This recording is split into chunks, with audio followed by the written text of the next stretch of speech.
Eu aposto que você pensa que é preciso ser criativo para ter sucesso como empreendedor.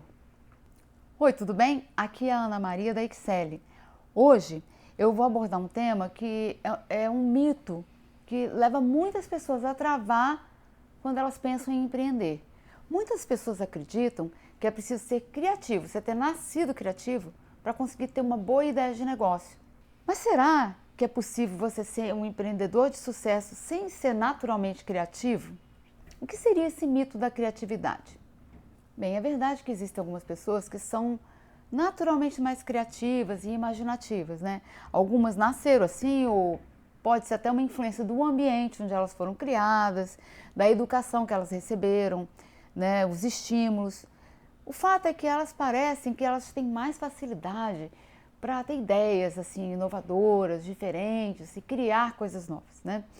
Porém, aquela imagem que a gente tem de um gênio sentado, uma pessoa muito inteligente, sentada e de repente caindo, acendendo aquela lâmpada na cabeça dela e vindo aquele insight, aquela ideia genial, está muito longe de ser a realidade, né, das pessoas que tiveram grandes ideias ou que participaram de grandes inovações. Então, será que criatividade tem algum segredo? Existe um processo de criação. E depende de muitos fatores, de esforços, né? Na verdade, nem todo mundo que é criativo nasceu assim ou tinha essa habilidade inicialmente assim tão desenvolvida. Eu queria deixar duas dicas bem legais se você quer começar a trabalhar essa criatividade, né? E se você pensa em empreender e está travado, porque pensa assim, nossa, mas não tenho a menor ideia do que fazer.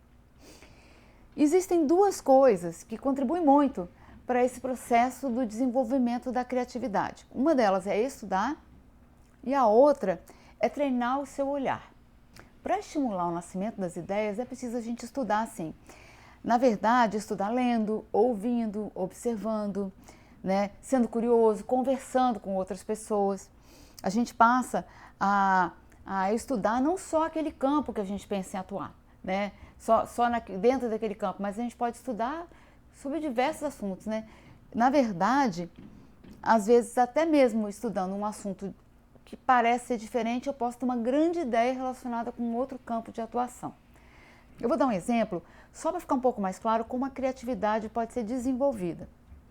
Por exemplo, você está olhando para sua casa, olha ao seu redor e pensa, nossa, esses móveis não estão com uma disposição legal, você pensa que as coisas não estão bem organizadas, e você sente esse incômodo, mas você não consegue descobrir um jeito de resolver o problema. Então, às vezes, você até tenta, você mexe em alguma coisa aqui e ali, mas tem aquela sensação de que não ficou bom. Aí, de repente, você chama um arquiteto ou um organizador de residência, né? E traz ele até a sua casa, pede para ele propor uma solução. E, de repente, você vai observando o trabalho dele, a proposta que ele faz, e você pensa, nossa, como que eu nunca tive essa ideia antes, né? E a gente pensa que eles são naturalmente assim, né? Mas na verdade, por exemplo, um arquiteto, ele já viu muitos projetos bons, já viu muitos projetos ruins, ele já pesquisou muito, ele visitou feiras, ele pesquisa sobre materiais constantemente, ele observa soluções inovadoras que estão sempre sendo propostas aqui e ali nesse segmento. Então ele acaba que sempre que ele está ali naquele meio, ele está estudando, ele está observando, ele está aprendendo coisas novas. E aí ele vai treinando o olho dele para perceber detalhes também. Então os arquitetos, eles estudam e também têm um olhar treinado. Então às vezes eles percebem, eles têm inspirações de coisas corriqueiras do dia a dia, lugares que eles vão, né? Então quando você vai ver que tem um problema arquitetônico para ser resolvido, a mente deles, ela já vai fazendo conexões com outras coisas que eles já viram, que eles já aprenderam. E aí eles vão ligando aqueles pontinhos para trazer uma solução. E aí, quando eles vão se deparar com um problema, eles têm todo aquele repositório lá dentro da cabeça deles, de ideias. E o nosso cérebro vai conectando essas coisas, né, trazendo novas ligações, que possibilitam novas ideias. Então você tem que ir enchendo as suas gavetas de conhecimento, né? Uma vez que as suas gavetas mentais estiverem mais cheias, naturalmente o seu cérebro ele vai fazendo as conexões para você. Então, a capacidade de observação é um ponto forte das pessoas criativas. Elas têm os olhos já treinados para observar os detalhes em coisas normais do dia a dia. Como que eu posso usar isso para empreender? A gente pode extrair diversas informações e estímulos de coisas que passam desapercebidos no nosso dia a dia.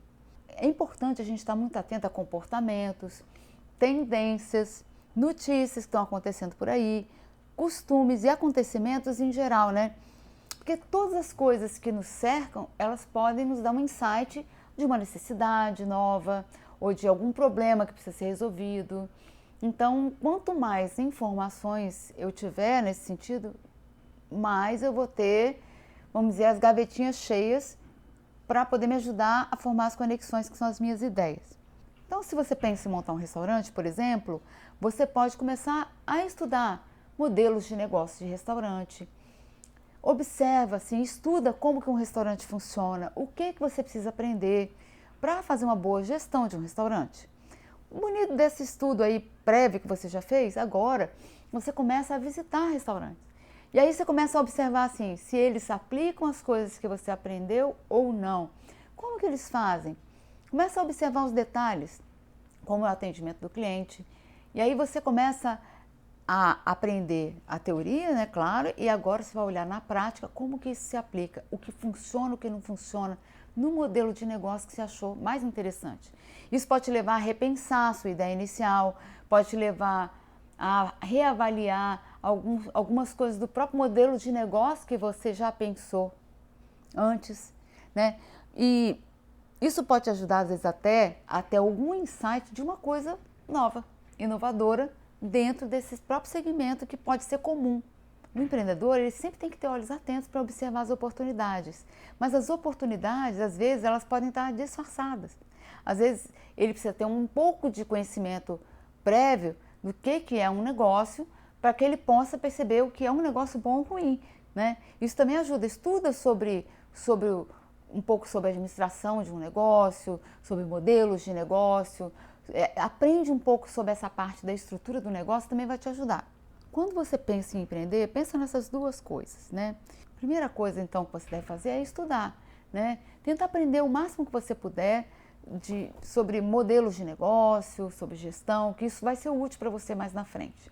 E observa, né? Passa a ter olhos mais críticos e observar o que está acontecendo ao seu redor e os tipos de negócio que podem ser interessantes para você. Boas referências sempre vão ser muito úteis para você poder montar o seu negócio e não precisam ser necessariamente referências do segmento que você quer. Às vezes, você pode pegar uma boa referência do ramo de alimentação e aplicar no ramo de varejo, né? Isso tudo vai depender de você estar com as suas gavetas cheinhas. Então, tenta encher as suas gavetas com conhecimento e observando tudo que está ao seu redor. Bom, então você já sabe que você não precisa ser uma pessoa que nasceu criativa para poder ter uma ideia inovadora. Começa a colocar isso em prática, né? Começa a investir na sua criatividade, enchendo as suas gavetas. Se você gostou do conteúdo, dá um like, salva para ouvir depois ou compartilha com alguém que você acha que também pode ser beneficiado desse material. O nosso desejo é ajudar as pessoas que querem empreender a empreender com sucesso e de uma forma rápida.